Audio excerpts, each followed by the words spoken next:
Yeah, yeah, yeah, yeah, yeah, yeah, yeah, yeah, yeah. Yeah, yeah, yeah, yeah, yeah. Yeah, yeah, yeah, yeah, yeah. Yeah, yeah, yeah, yeah, yeah, yeah, yeah, yeah, yeah. Yeah, yeah, yeah, yeah, yeah. Yeah, yeah, yeah, yeah, yeah. Yeah, yeah, yeah, yeah, yeah, yeah, yeah, yeah, yeah. Yeah, yeah, yeah, yeah, yeah. Yeah, yeah, yeah, yeah, yeah. Yeah, yeah, yeah, yeah, yeah, yeah, yeah, yeah, yeah. Okay. So, if not now, when? If not when? When? What? Okay. If not now, when? If not when, how? If not how, why? If not if, then when? If not when, then now. I can do it. I will do it. I must do it. Now, what does all of this mean? It means the self talk that you give yourself, what you say to yourself, is the most important thing for you to be successful. You have to work on yourself to be successful. If you're in hard times, tell yourself this is just a learning process. This is just a way for you to grow. This is just a thing that you need to do in order to become the better person that you will become. Because that's how life works, in my eyes at least. If you tell yourself you're stupid, then you might be stupid. If you tell yourself you're trying, then you're trying. Are you trying to be better? Are you trying to be stupid?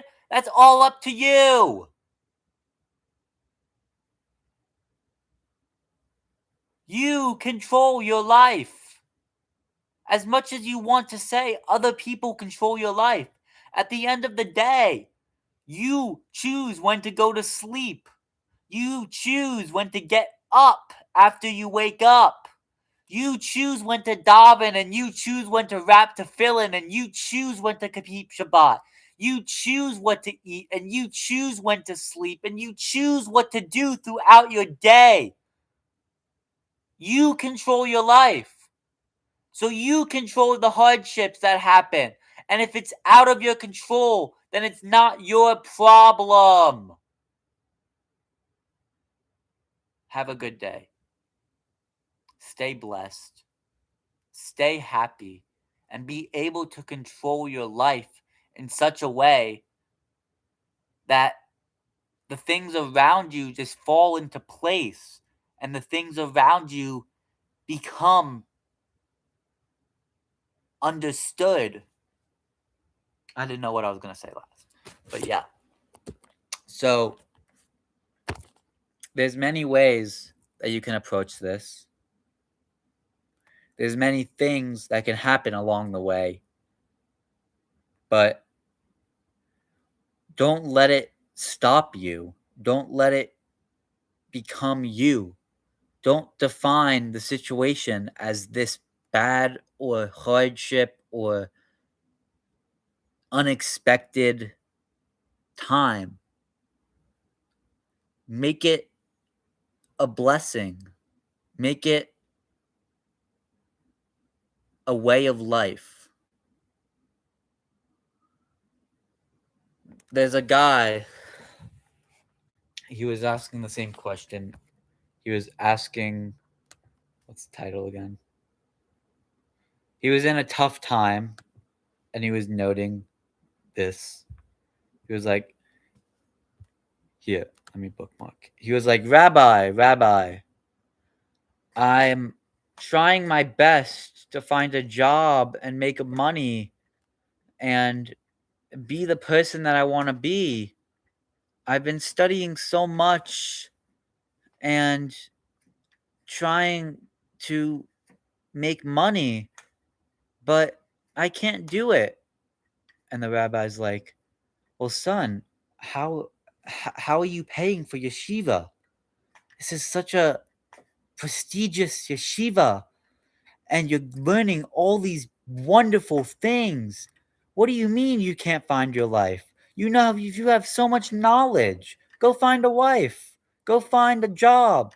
Go find your spirit. Go find your soul. Go find God. Go find all these things. And he's like, well, Rabbi, the only question you asked was how I'm paying. And I'm not. My parents are paying. That's how I go here because my parents are supporting me and they're supporting me. That's how.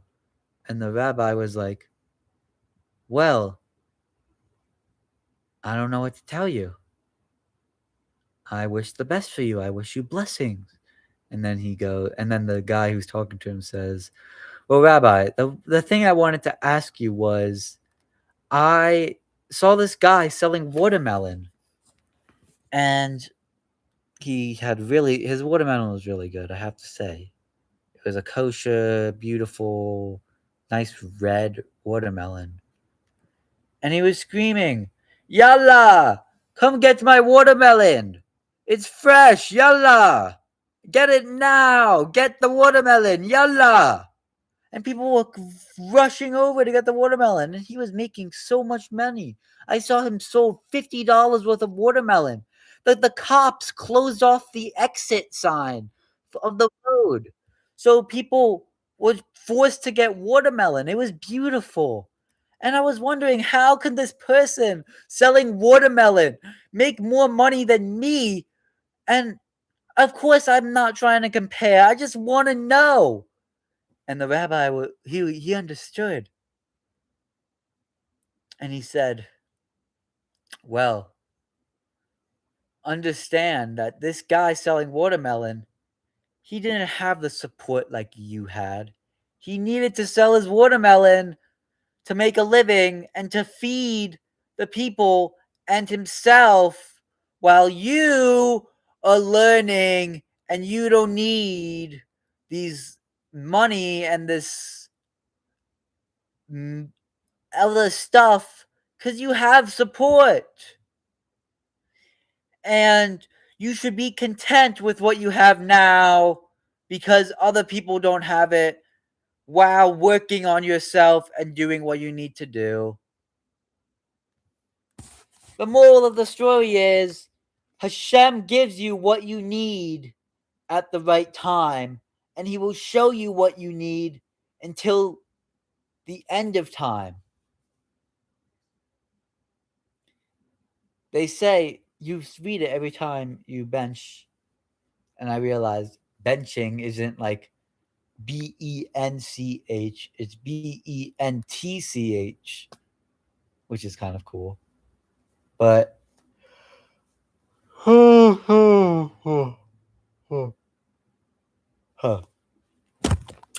every time you bench, you say young lions may be in need and go hungry, but those who rely on the Lord will get everything that they need. That was a summary of what it says. Meaning that you get what you get and you don't get upset. You hear it since you're a little kid. You get what you get and you don't get upset. And Hashem gives you what He gives you and you don't get upset. You accept it and you honor it. Now, that doesn't mean you sit on your couch and talk to your computer for hours. You talk to your computer for only 1 hour. And then you do what you have to do. You become what you have to become. And you start now because that is what you do. It's not what you do because it's what you have to do. It's what you do because you want to do it. And it's what Hashem wants you to do. Now, I'm not speaking for Hashem, but I'm telling you from my experience what you have to do. Let's end with a Niggun. We'll actually watch a Niggun. No, we're going to watch something else.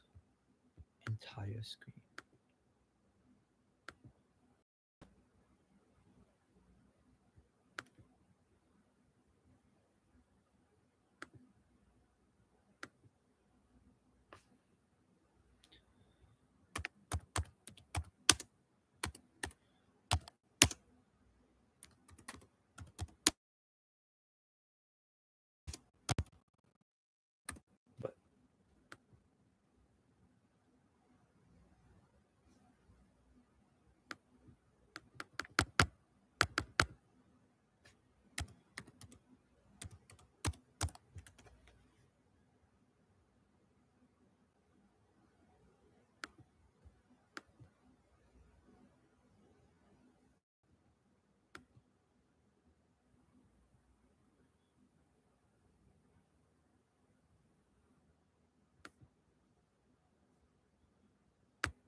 Where is it?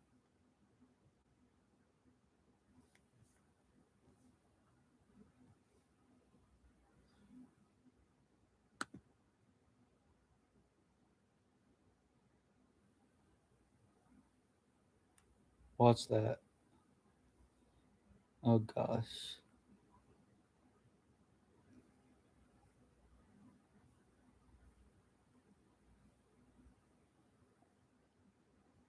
Okay, hold on.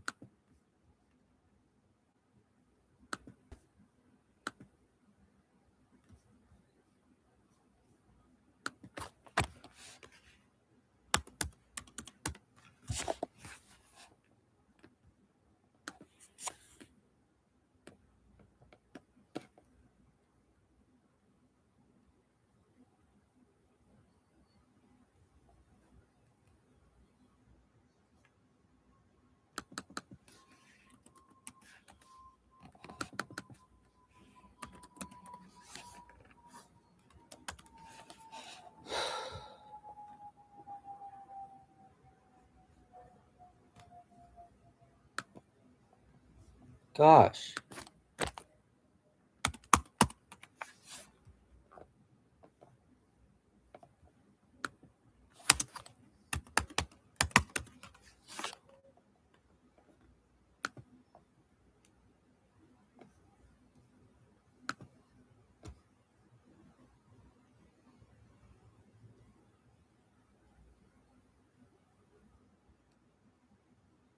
There it is.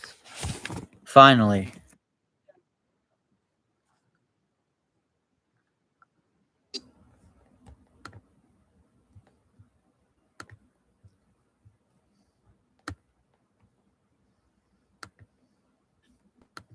Sie da in Welt, das a weder schöner jeder Regel, was a Jid hat und was Bichlal, was sie da in Welt, das a weder schöner Chizeret. Für da, was mit Tragba sich, a was ist a sehr Negehe des Riesens.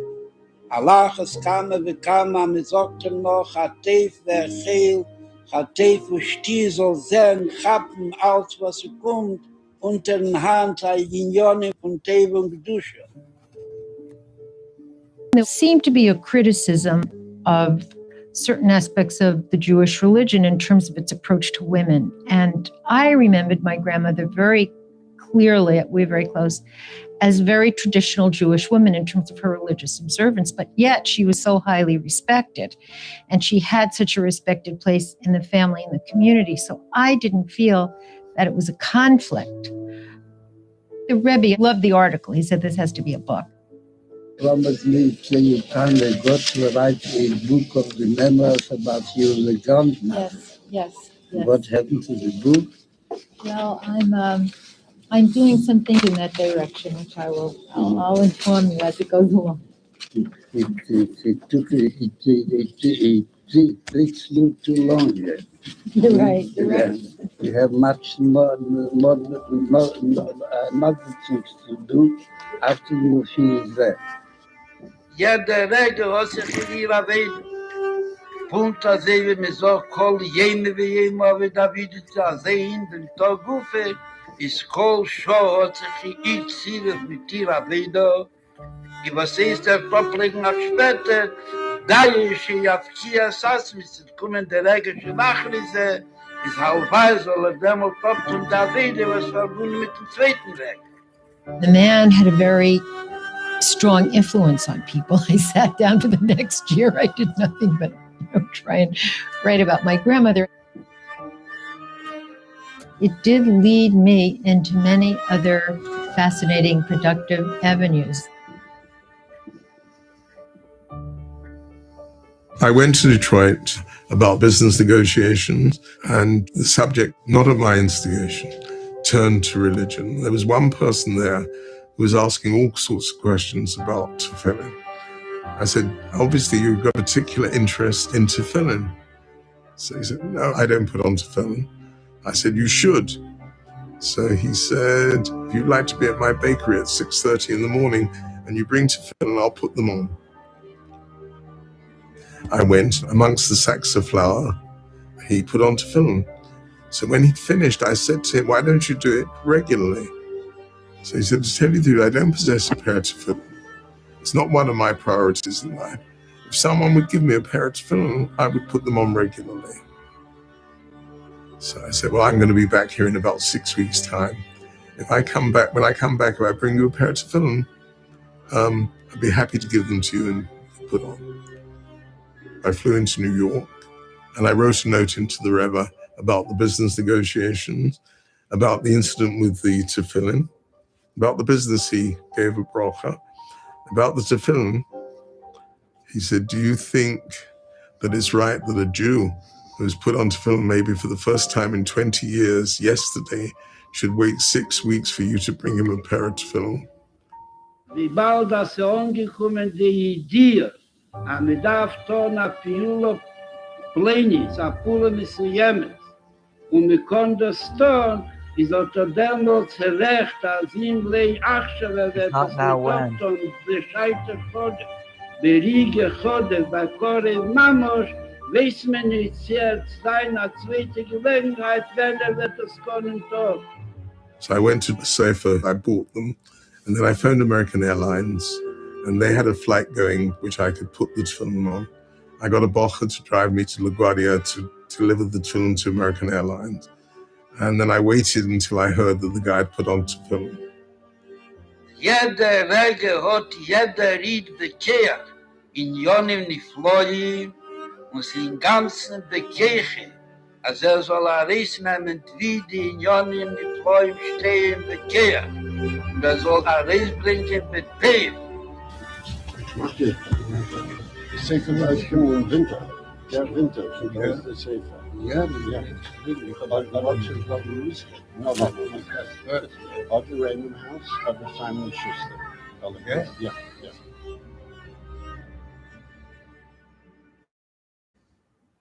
Okay. Have a good day. Much simha.